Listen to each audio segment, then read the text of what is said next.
நம்ம ஊரில் பார்த்தீங்கன்னா ஆட்டுக்கால் வந்து கொஞ்சம் விலை வந்து கம்மியாக தான் இருக்கும். ஆனால் இங்கே பார்த்தீங்கன்னா மட்டன் கடையில் வந்து ஆட்டுக்கால் வந்து ரொம்ப விலை ஜாஸ்தியாக இருக்கும். மட்டனோட ரேட் என்னவோ அதே மாதிரி தான் இருக்கும். ஆனால் மார்க்கெட்டில் பார்த்தீங்கன்னா கொஞ்சம் கம்மியாக இருக்கும். மார்க்கெட்டில் மீன் வாங்கிட்டு ஆட்டுக்கால் அதுக்கப்புறம் கருவாடு வாங்கிட்டு வந்தோம். நம்ம ஊரில் கிடைக்கிற கருவாடோட கொஞ்சம் சில கருவாடு மட்டும் தான் கிடைக்கும். மீன் பார்த்தீங்கன்னா அன்றைக்கி வாங்கிட்டு வந்துட்டு மசாலா போடும்போது சரியான சொதப்புலங்க. மீன் மசாலா வந்து ஊர்லேருந்து வாங்கிட்டு வந்து கொஞ்சம் கெட்டு போச்சு. அதுக்கப்புறம் இருந்த மசாலாவை மட்டும் கட் பண்ணி மசாலா மீன் பொரிச்சிட்டோம். உப்பு பார்த்தீங்கன்னா மேக்ஸிமம் வந்து இங்கே வந்து நல்ல உப்பு கிடைக்கிறது வந்து ஒரு சில இடங்கள்ல தான் கிடைக்குதுங்க. எல்லாம் பொடி உப்பு தான் யூஸ் பண்ணுறாங்க. கல் உப்பு பார்த்தீங்கன்னா ரொம்ப கரையேன்னு ஒரு மாதிரி இருக்குது ஒரு சில கடையில் வாங்கினோம்னா.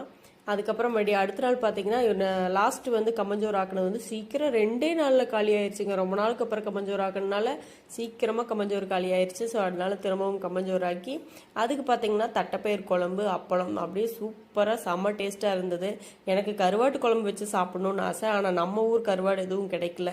சரி அதனால் வேறு வழியே இல்லை. சரி நம்ம ஊருக்கு போகிறப்ப நம்ம கருவாட்டு குழம்பு வாங்கிட்டு வந்துக்கலாம் அப்படின்னு சொல்லிட்டு நம்ம வந்து கருவாடு வாங்கிட்டு வந்து குழம்பு வச்சுக்கலாம். நம்ம இப்போதைக்கு என்ன இருக்கோ அதை செய்வோமே அப்படின்னு சொல்லிட்டு தட்டைப்பயிர் வந்து செஞ்சு குழம்பு வச்சு சாப்பிட்டோம். சூப்பராக இருந்தது. நீங்களும் ட்ரை பண்ணி பாருங்கள். வீடியோ பிடிச்சிருந்தா